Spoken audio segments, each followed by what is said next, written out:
कहीं से आपने हाइड्रोजन रिमूव कर दी, so we call that dehydrogenation. कहीं से आपने हैलोजन रिमूव कर दिया, वी कॉल दैट डिहैलोजनेशन। कहीं आपने हैलोजन और वाटर दोनों रिमूव कर दिए, दैट इज कॉल्ड डिहाइड्रोहैलोजनेशन।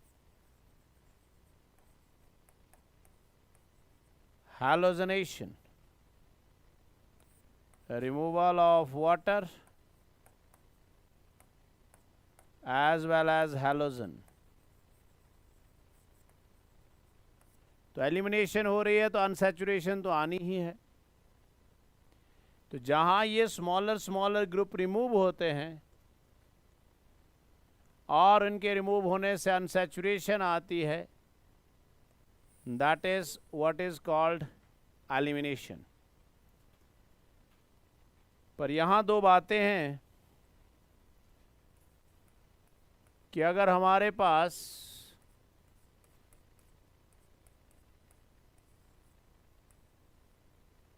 ये अल्काइल हैलाइड है और इसमें हम KOH डाल रहे हैं, क्योंकि ये सेकेंडरी है, तो हमने इसमें KOH एक्वस डाला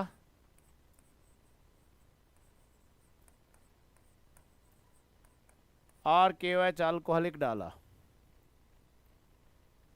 इस बात का खास ध्यान रखें कि जब किसी में KOH अल्कोहलिक डाला जाता है,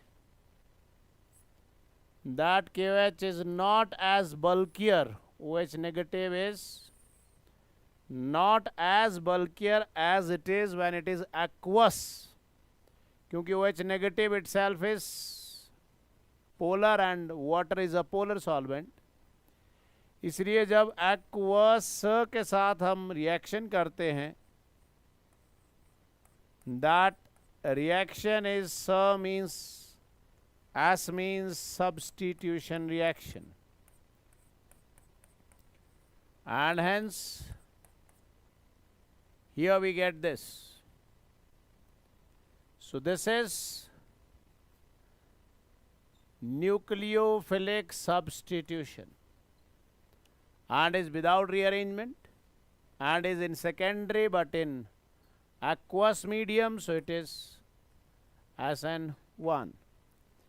Whereas the same over here, if we see,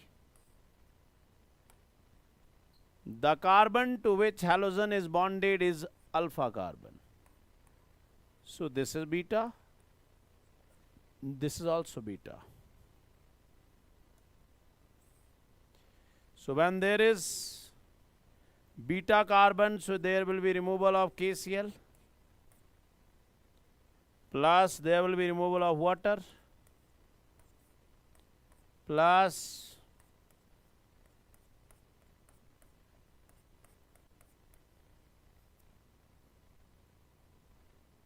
formation of alkene or propene, who give 3 hyperconjugated structures.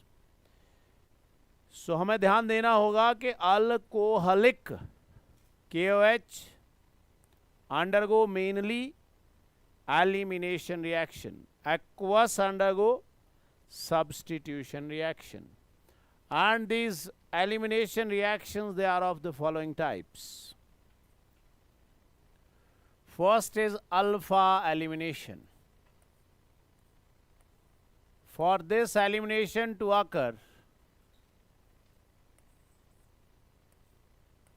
there is chloroform, and this chloroform is to be treated with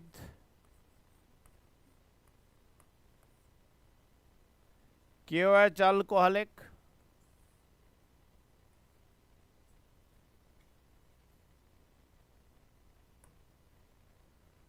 so this is the carbon to which halogen is attached is alpha carbon.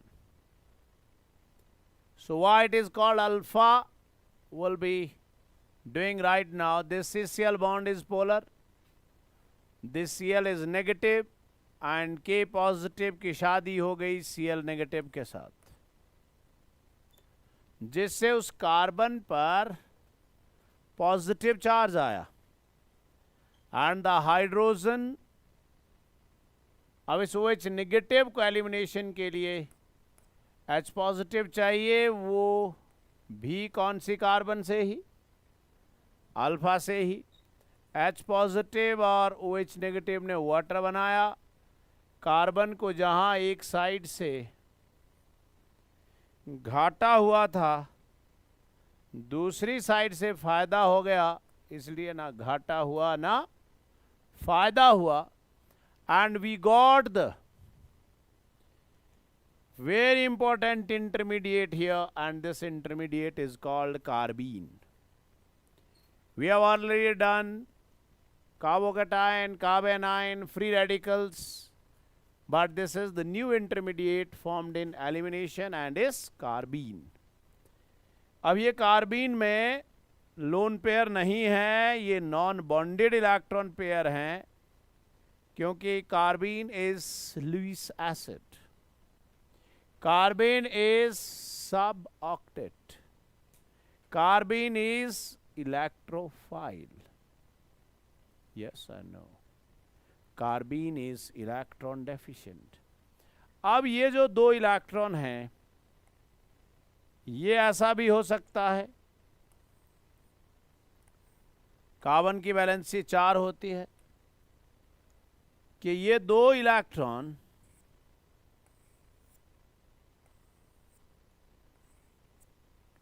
दो orbital में हो,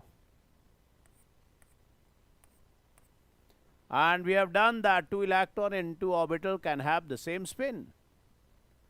और ऐसा भी हो सकता है कि ये दोनों इलेक्ट्रॉन एक ही ऑर्बिटल में हो। जब ये एक ही ऑर्बिटल में होंगे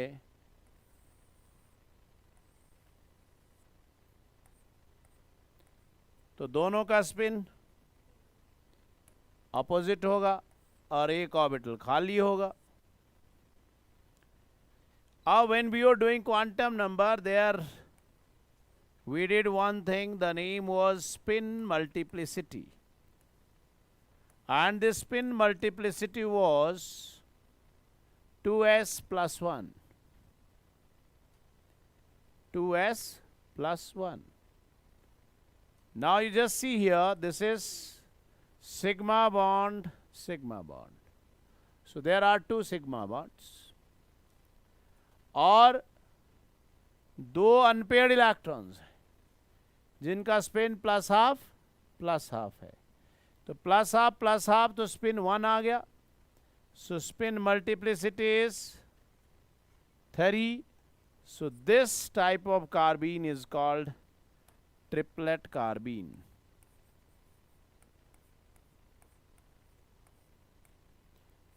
This carbene is called triplet carbene. The hybridization is sp. sp hybridization means 50% s.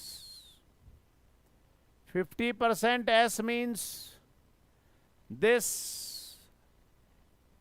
carbene is having carbon-like electronegative atom. This is sigma bond, and one non-bonded electron pair in an orbital. So the hybridization is, the percentage S is 33% and P is 66 के आसपास.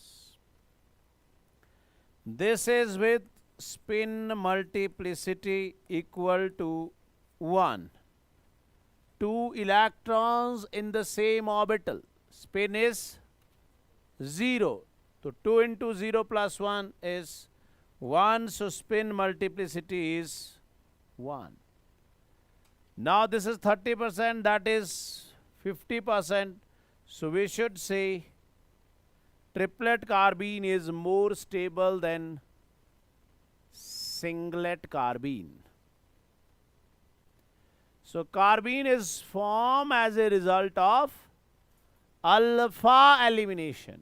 Alpha मतलब उसी carbon से hydrogen गया, उसी carbon से hydrogen भी गया.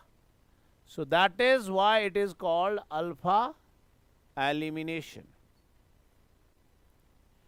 अब ये जो अल्फा एलिमिनेशन है, इसमें क्या क्या रिमूव हुआ? हाइड्रोजन भी रिमूव हुआ और हाइड्रोजन भी रिमूव हुआ. So this is dehydrohalogenation. आगे हम डिटेल में और भी मैकेनिज्म करेंगे, पर हमें पता है, we know about carbylamine reaction. उस कार्बाइल अमीन रिएक्शन में जो रिएक्टेंट थे वो थे that chloroform was treated with KOH alcoholic, am I right, followed by the addition of primary amine.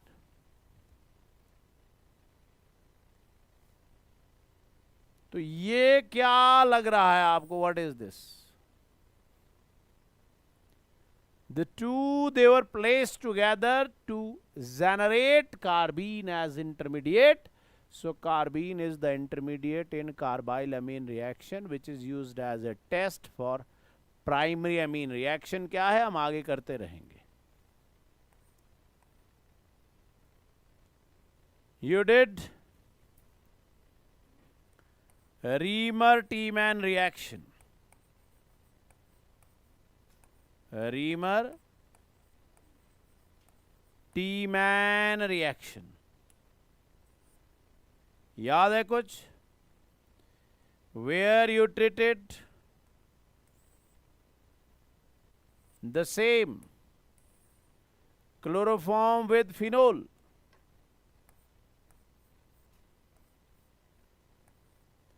And the product was salicylaldehyde. तो जहां भी कहीं क्लोरोफॉर्म को अल्कोहलिक KOH के साथ मिक्स कर दिया जाएगा, मतलब आप वहां कार्बीन इंटरमीडिएट बना रहे हो. Yes sir, no? आइए beta elimination.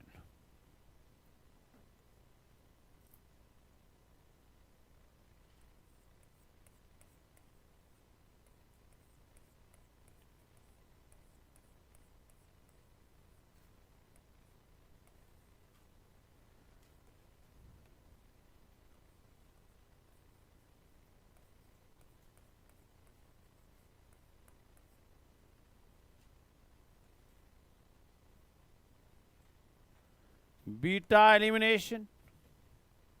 The carbon to which, तो वो अल्फा क्यों थी? क्योंकि उस अल्फा से ही हाइड्रोजन भी गया, उसी से ही हैलोजन भी गया, इसलिए वो अल्फा एलिमिनेशन थी. The carbon to which Cl will be connected is alpha carbon, and the carbon adjacent to that is beta carbon. So it is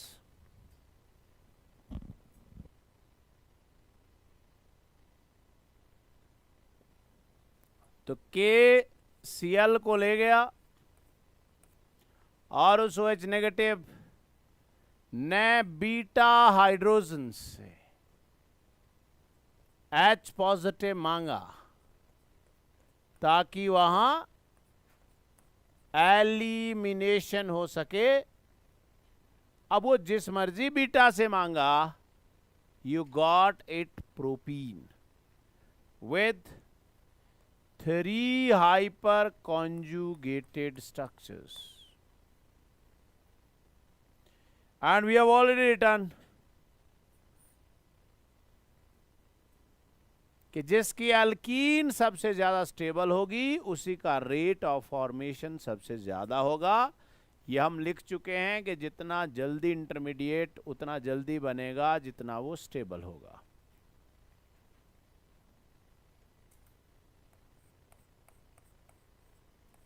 We having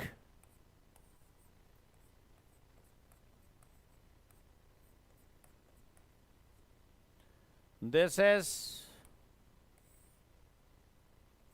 treated with KOH alcoholic,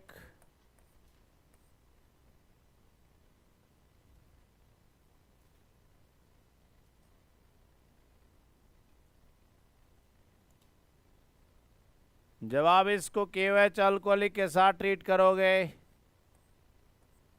KCl will be formed. This is alpha, this is beta, this is beta. Yes or no? And H positive अगर एक beta से गया, you will get but1ene with 2 hyperconjugated structures. और अगर दूसरी beta से गया, you will get but2ene with 6 hyperconjugated structures.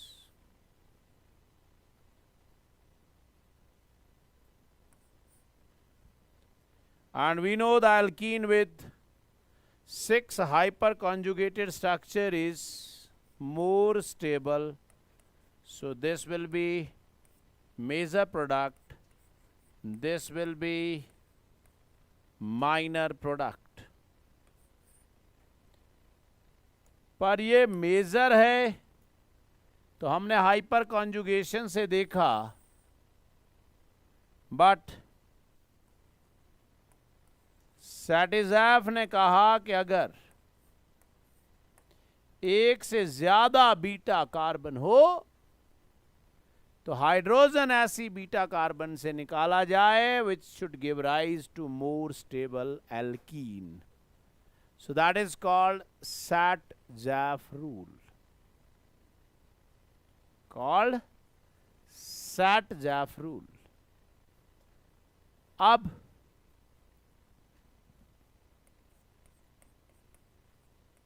इसलिए हम जहां एक से ज्यादा बीटा होगा वहां हर जगह सैट-जैफ रूल लगाएंगे. सैट-जैफ रूल क्या कहता है उसके अकॉर्डिंग ही काम करेंगे. Complete the reaction with alcoholic KOH.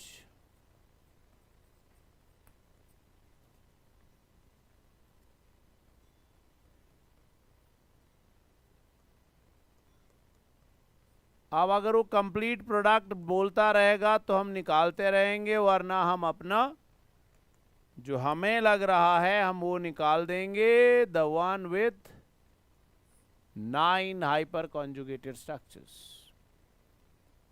सो मैं दूसरा निकालना ही नहीं चाहता. दूसरा या तो यहां से बनेगा या यहां से बनेगा, which will be very less stable. So इसको बनाने के साथ मैं यहां लिख दूंगा कि ऐसा मैंने नहीं किया, ऐसा सैट-जैफ ने कहा.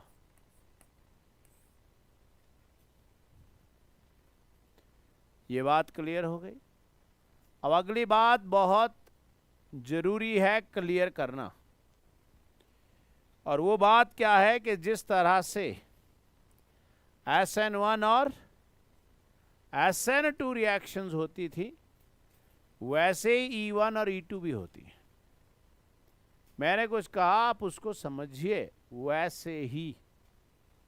वैसे ही मतलब सिर्फ फर्क इतना है कि वहां सब्स्टिट्यूशन था, यहां एलिमिनेशन है. वैसे ही का मतलब हुआ कि जैसे SN1 में अगर कहीं रीअरेंजमेंट की पॉसिबिलिटी होती थी तो हम कर लेते थे, तो E1 में भी जहां कहीं स्टेबल एल्कीन रीअरेंज करके बन सकती है हम करेंगे.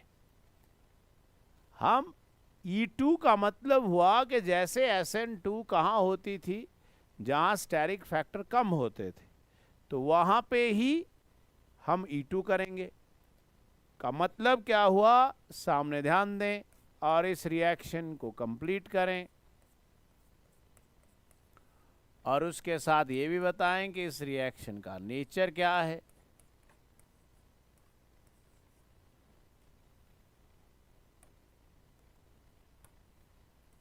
Complete the reaction.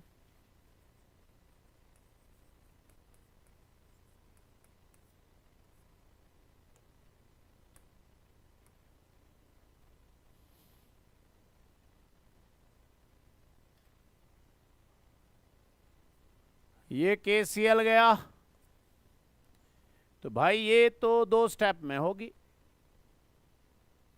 क्योंकि Cl के जाने से वहां जो है वो प्राइमरी कार्बोकेटायन बना, और प्राइमरी का हो जाएगा रीअरेंजमेंट।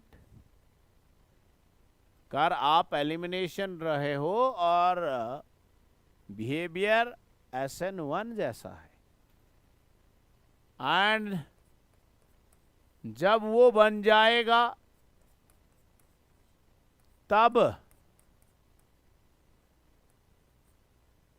तब हम एलिमिनेशन करेंगे, और हमारे पास बन गया ये। बना या नहीं बना? तो एलिमिनेशन तो बना, पर डायरेक्ट तो पॉसिबल ही नहीं है, क्योंकि बीटा कार्बन पे तो कोई हाइड्रोजन ही नहीं है। तो पॉसिबल डायरेक्टली जो नहीं है वो E2 है, नहीं है पॉसिबल। तो E1 तो पॉसिबल है।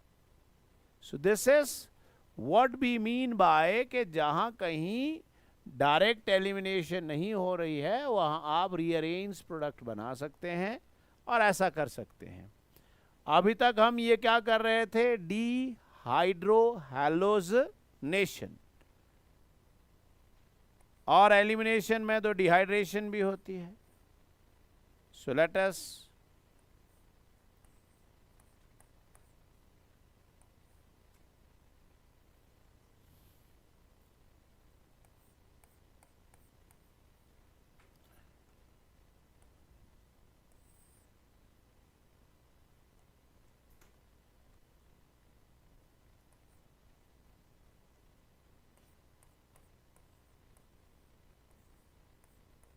H2SO4 बताया पिछली क्लास में, concentrated.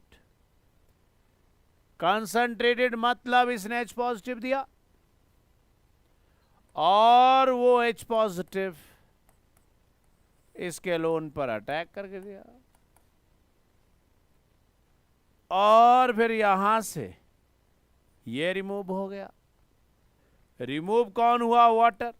So this reaction is dehydration reaction. अगर आप डाइल्यूट करते हो तो हाइड्रेशन होती है। जब डिहाइड्रेशन हुआ तो वहां सेकेंडरी कार्बोकेटायन था, जो रीअरेंज करके टर्शरी बन सकता था। आपने रीअरेंज कर दिया, और रीअरेंज करने के बाद ये कहा कि जो आपका प्रोडक्ट है वो ये है, और जो मिथाइल ग्रुप है वो ये है, जिसके पास कितने हाइपर कॉन्जुगेटेड स्ट्रक्चर्स हैं?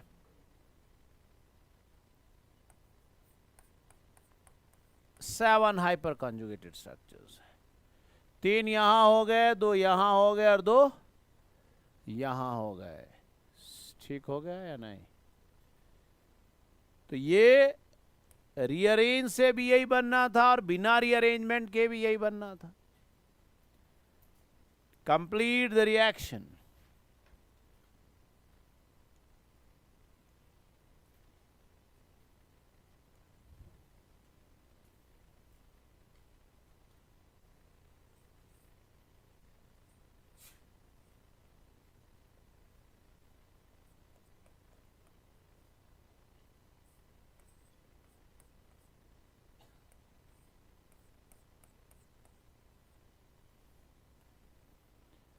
विथ, अच्छा वहां से,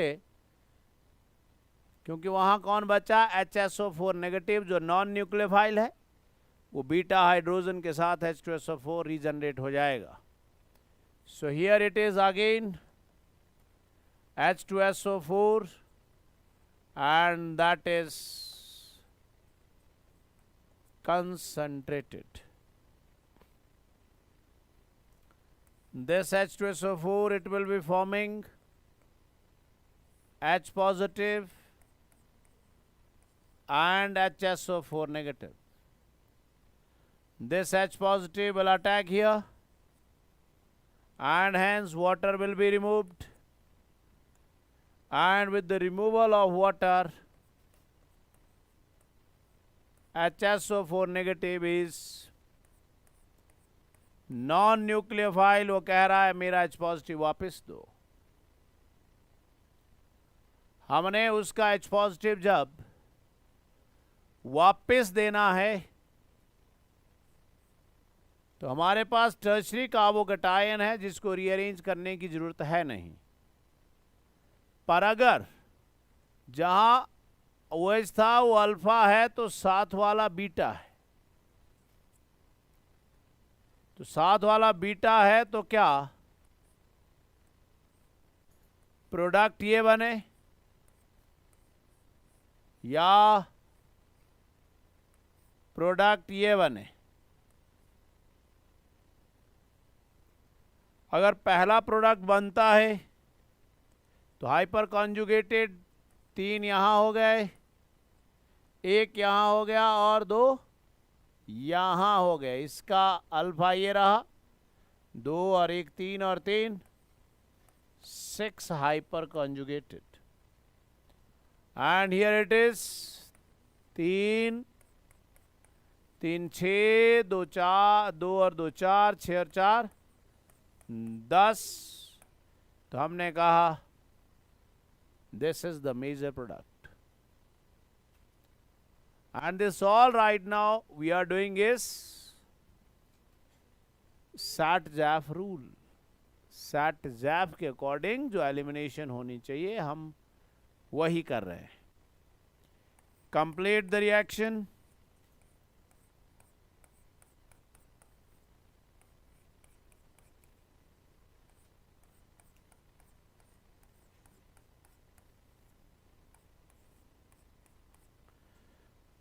In the presence of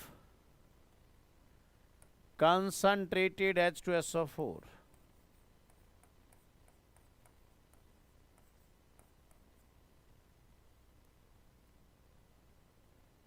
concentrated H2SO4 will again give H positive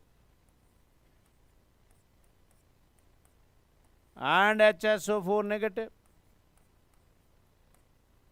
This H positive will attack here, from where the OH will go. Dehydration will occur, but there is possibility of rearrangement. So the reaction is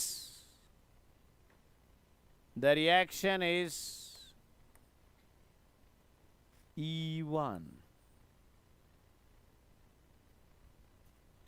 Elimination unimolecular bi-step with rearrangement, and rearrangement here will be because of this methyl shift.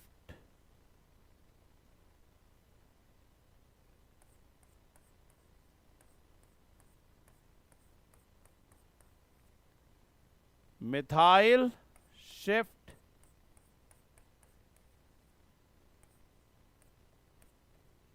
And here it will be, now beta has become this, all are beta. So HSO4 negative ऐसे से beta निकालेगा कि जहां alkene stable हो, and we got 12 hyperconjugated structures. So this is rearranged. It means this is E1.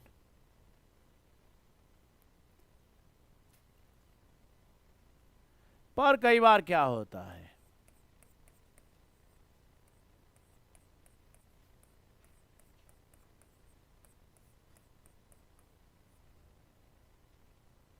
कई बार क्या होता है, this is alpha, this is beta and this is beta.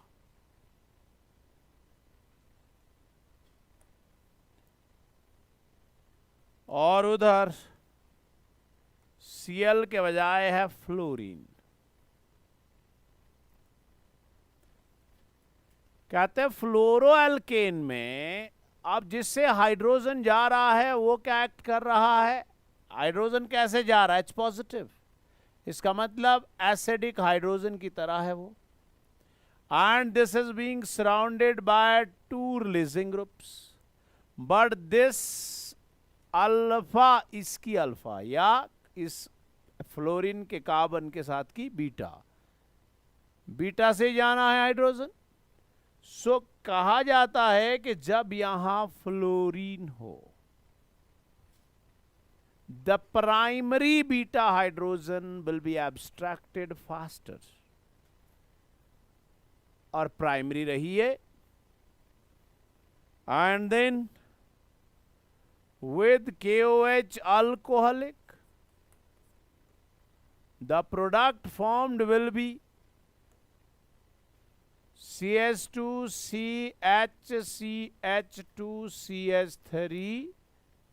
that is less alkylated product will be major product. ऐसा मैंने नहीं कहा, ऐसा कहा हॉफमैन ने. So this elimination is called Hofmann elimination. तो हॉफमैन एलिमिनेशन में हाइपर कॉन्जुगेशन नहीं देखनी है. हॉफमैन एलिमिनेशन में ये देखना है कि भाई लेस स्टेरिकली हिंडर्ड एल्कीन बनी या नहीं बनी. या तो तब ऐसा होता है या कब ऐसा होता है, जरा यहां ध्यान दें. आपने देख लिया कि वो क्लोरो ही है.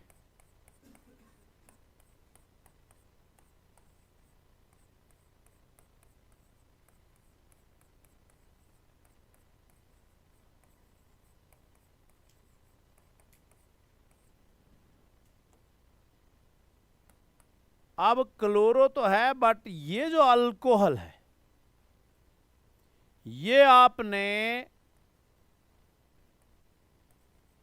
टर्शरी अल्कोहल लिया हुआ है. सो ये KOH अल्कोहलिक का मतलब होता है, और अगर ये टर्शरी अल्कोहल हुआ का मतलब होता है कि वो अल्कोहल में ऐसे रहता है. Potassium tertiary butoxide. तो ये अल्कोहल अगर टर्शरी अल्कोहल होता है और ये बनाता है टर्शरी ब्यूटोऑक्साइड, तो फिर स्टेरिक हिंड्रेंस हो गया. स्टेरिक हिंड्रेंस हो गया तो जो लेस एल्काइलेटेड एल्कीन है वो मेजर प्रोडक्ट बनेगा.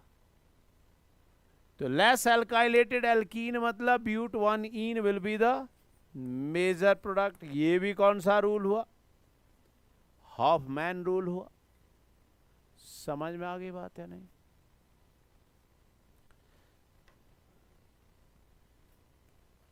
और अगर आपके पास, जब हम आगे करेंगे तो अमीन के क्वाटरनरी सॉल्ट बोलते हैं, उसको बोलते हैं एग्जॉस्टिव एल्काइलेशन. मतलब आपने अमोनिया को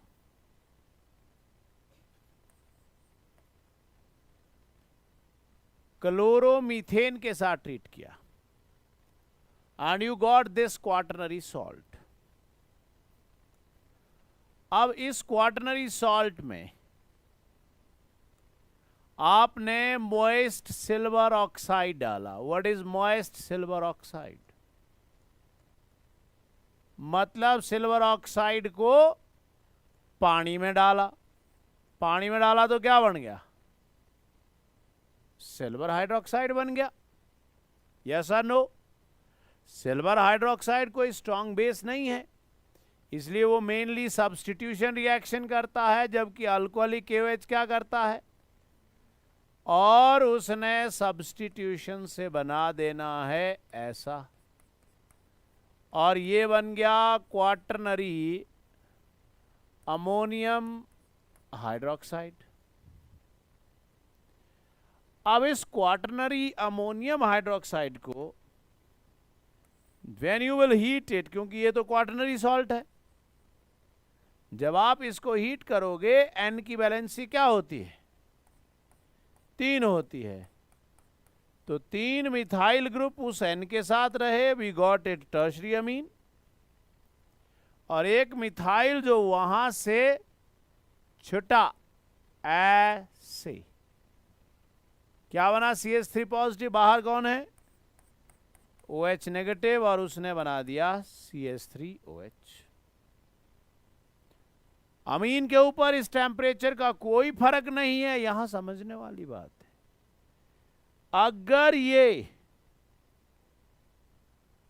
अगर ये अल्कोहल एक से ज्यादा कार्बन वाला बना, on heating this will undergo dehydration and you will get the product as alkene। मैं क्या कह रहा हूं, यहां ध्यान दें कि भाई ये रहा CH3, ये रहा N, ये CH3 है, एक एल्काइल हमने यहां CH3 नहीं लिया बल्कि इथाइल ले लिया, और दूसरा एल्काइल हमने यहां CH3 नहीं लिया बल्कि प्रोपाइल ले लिया, और बन गया क्वाटरनरी सॉल्ट, जिसको हमने मॉइस्ट सिल्वर हाइड्रोक्साइड के साथ जब ट्रीट किया तो उसका क्या बन गया, क्वाटरनरी अमोनियम हाइड्रोक्साइड, जैसे उसका बना, और अब आपने उसको हीट किया, अब आपने उसको हीट किया। जब आप हीट करोगे तो बेस सी बात है कि अल्कोहल बनेगा, पर अगर अल्कोहल एक से ज्यादा कार्बन वाला हुआ, आप हीट कर रहे हो तो डिहाइड्रेशन हो जाएगी, डिहाइड्रेशन हो जाएगी तो अल्कोहल का क्या बन जाएगा, एल्कीन बनेगा। आप इधर ध्यान दें तो भाई एल्कीन तो इसका भी बन सकता है और एल्कीन इसका भी बन सकता है। Am I right? This whole whatsoever you are doing here, जब आप एलिमिनेशन तक जा रहे हो, this reaction is called Hoffman elimination reaction। और हॉफमैन एलिमिनेशन ने क्या कहा कि हमें लेस स्टेरिकली हिंडर्ड एल्कीन मिलनी चाहिए, इसका मतलब इस के बजाय ये एल्कीन बनाएगा, and your and product on heating will be CH2 double bond CH2 plus it will be N with CH3 one side, CH3 on another side, and are you getting? तो इस बात का ध्यान रखना, this called Hofmann elimination reaction, क्योंकि Hofmann rule की बात चली थी तो इसलिए हॉफमैन एलिमिनेशन भी हमने यहां कर दी।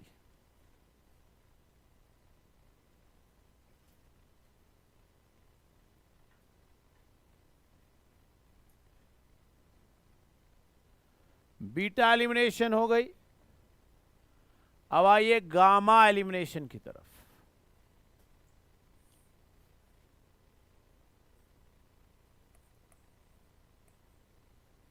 यहां हमारे पास 1,3 ट्राइब्रोमोप्रोपेन है, डाइब्रोमोप्रोपेन है,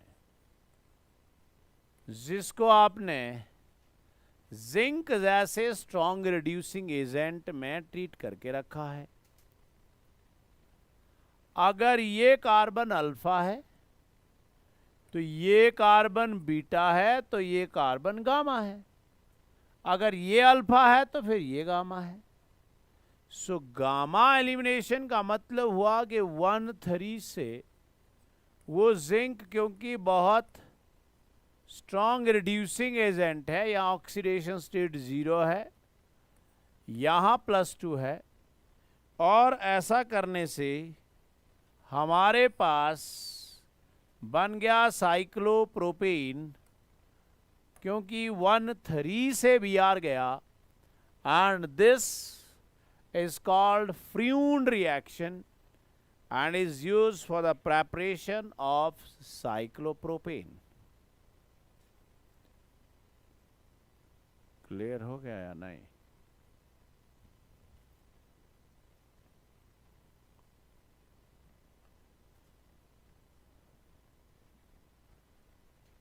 नेचर ऑफ रिएक्शन में सब कुछ कर दिया हमने, लास्ट रह गया है सिर्फ addition reaction.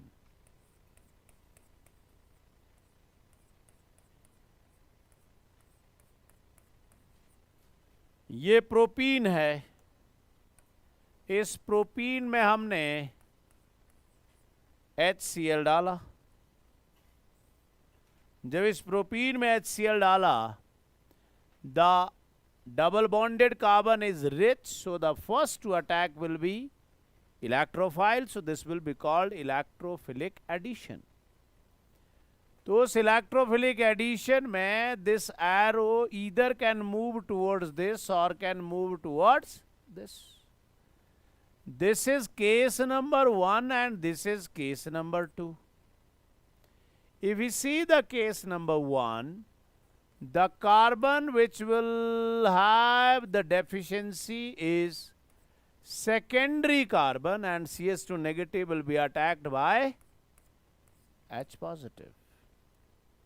So this secondary carbon will be forming secondary carbocation, जिस पर के Cl add हो जाएगा and the product formed will be 2-chloropropane. Yes or no? जबकि अगर ये ऐसा होता है तो ऐसा होने से here it is negative, so we will get it CH3 CH2 and this will be positive. का मतलब हुआ कौन सा कार्बोकैटायन? प्राइमरी। जब इससे हमारे को सेकेंडरी मिल सकता है तो हम प्राइमरी क्यों बनाएं? ऐसा मैंने नहीं कहा, ऐसा कहा मार्क कोहनी ने। कोहनी मारता रहता था। सो this is called Marconi-Kopp's rule, according to which the negative part should go to the carbon with less number of hydrogen. का मतलब क्या हुआ? अगर वहाँ हाइड्रोजन कम होंगे तो वहाँ अल्काइल ग्रुप होगा, और अल्काइल ग्रुप होगा तो कार्बोकैटायन ज्यादा स्टेबल होगा. So according to Marconi-Kopp rule, if addition occurs in unsymmetric alkene or alkyne, the negative part goes to the carbon with less number of hydrogen. Yes or no? However, if the same reaction is there and we are treating it with benzoyl peroxide. Benzoyl peroxide is a free radical generator. जो free radical बनाएगा इस H को बोलेगा तो free radical बना. अब वो free radical बनाएगा, एक चोर दूसरे को क्या सिखाएगा? चोरी ना करना तो नहीं सिखाएगा, चोरी करना ही सिखाएगा. इस H ने इस CH को कहा कि आप भी होमोलिटिक क्लीवेज करें, और जब वहाँ होमोलिटिक क्लीवेज हुई तो वहाँ भी ऐसा ऐसा रेडिकल बन गया. बेंजोइल रेडिकल ने यहाँ रेडिकल बनाया है, ये इसकी मोबिलिटी फास्ट है, ये इसकी तरफ जाए या उसकी तरफ जाए, तो ये क्या कर देता है, एच रेडिकल तेज घूम रहा है, वहां जाकर क्या बना देता है, बेंजोइक एसिड। और एच रेडिकल तो अब खत्म हो गया, वो तो उधर चला गया। इसका मतलब बी आर रेडिकल धीरे धीरे पहुंच रहा है, पर कोई ऑप्शन ही नहीं है।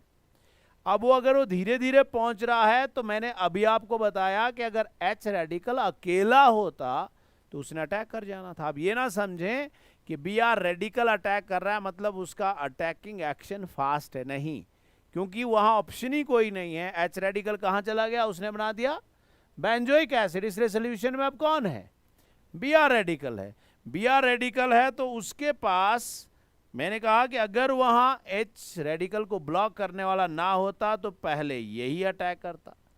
तो या तो बी आर ये बनाए या फिर बी आर ये बनाए, कौन सा बनाए, सेकेंडरी वाला बनाए। इसका मतलब इसको बनाए, इसको ना बनाए। और अगर इसको बनाए तो जब ये बाद में रीजनरेट होगा तो बाहर क्या फेंकेगा, एच रेडिकल फेंकेगा। उस एच रेडिकल के पास कोई और ऑप्शन है नहीं। इसका मतलब हुआ the negative part will go to the carbon with more number of hydrogen. और ऐसा किस वजह से हुआ, इस परऑक्साइड बॉन्ड की वजह से हुआ, इसलिए इस इफेक्ट को परऑक्साइड इफेक्ट भी कहते हैं, या इस इफेक्ट को हम कहते हैं एंटी मार्कोनी-कॉप्स रूल, मार्कोनी से उल्टा, या इसको हम कहते हैं, हाँ उसके गले में खराश थी, so this is called Kharasch effect. So according to Kharasch effect, और ये खर्श इफेक्ट आगे रीजन बताया जाएगा, this only and only occurs with HBr, this never occurs with HCl, this never occur with HF, never occur with HI। कारण मैं बता देता हूं, यहां HF के अंदर एक पोलर कोवलेंट बॉन्ड है, उसने बोला रेडिकल बना, HF नहीं भी बना सकता, बोला मैं क्यों बनाऊं। और HCl के अंदर पोलर कोवलेंट बॉन्ड होता है, HBr ने रेडिकल बनाया और HI भी रेडिकल बनाएगा, क्योंकि I की इलेक्ट्रोनेगेटिविटी बहुत कम है। दूसरा स्टेप होता है अटैक। सबसे फास्टर अटैक फ्लोरीन रेडिकल का रहा होता, पर वो बना ही नहीं। उसका सेकेंड अटैक Cl रेडिकल का रहा होगा, वो भी नहीं बना। थर्ड अटैक Br रेडिकल का रहा होगा और वो बना भी और उसने अटैक भी किया। चौथा अटैक I रेडिकल, जो इतना बड़ा है, I रेडिकल मिलकर I रेडिकल के साथ I2 बना देता है, इसलिए HI इस रिएक्शन को शो नहीं करता।